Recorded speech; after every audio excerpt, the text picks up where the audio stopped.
আসসালামু আলাইকুম। আমি এই মুহূর্তে অবস্থান করতেছি তাজহাট জমিদার বাড়িতে।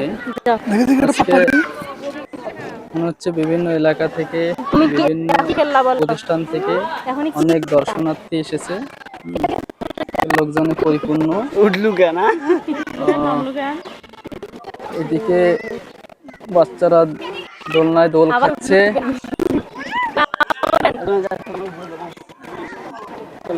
পরিচিত অপরিচিত অনেক লোক। আমি দেখি খুঁজে পাই নাকি আমার কোনো পরিচিত লোককে। এই তো সামনে পাইতেছি। এই শামসুল ভাই, এই কেমন আছেন? আলহামদুলিল্লাহ ভালো আছি। জাহাঙ্গীর ভাই, জি, কি অবস্থা আপনার? অবস্থা মোটামুটি ভালো আলহামদুলিল্লাহ। আজকে আমরা ঘুরতে এসেছি তাজহাট জমিদার বাড়িতে। আপনারা জানেন এই জমিদার বাড়ি উত্তরবঙ্গের একটা বৃহৎ জাদুঘর।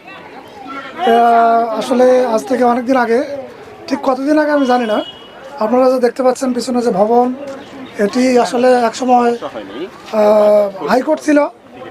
যে হাইকোর্ট রংপুরে হওয়ার কথা, এখন আপনারা ঢাকায় যে হাইকোর্ট দেখতেছেন, এই হাইকোর্ট এই রংপুরে এই জায়গায় হওয়ার কথা ছিল এবং দীর্ঘদিন কার্যক্রমও চলছে। সেই উত্তরবঙ্গের বৃহৎ জায়গা জমিদার বাড়ি, স্থানীয় লোকজন এটাকে হাইকোর্ট হিসেবেও এখনও চেনে বা অনেকে হাইকোর্ট হিসেবেও এখনও ডাকে।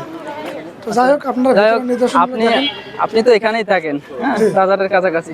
তো প্রায় দেখি, আজকে এখানে আসার উদ্দেশ্য কি? আমি আসলে পাশ দিয়ে যাচ্ছিলাম।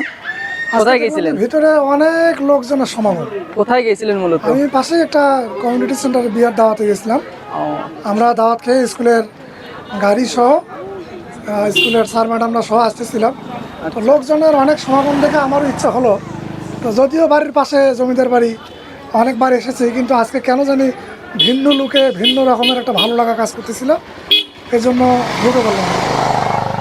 ধন্যবাদ, ধন্যবাদ আপনাকে। ধন্যবাদ।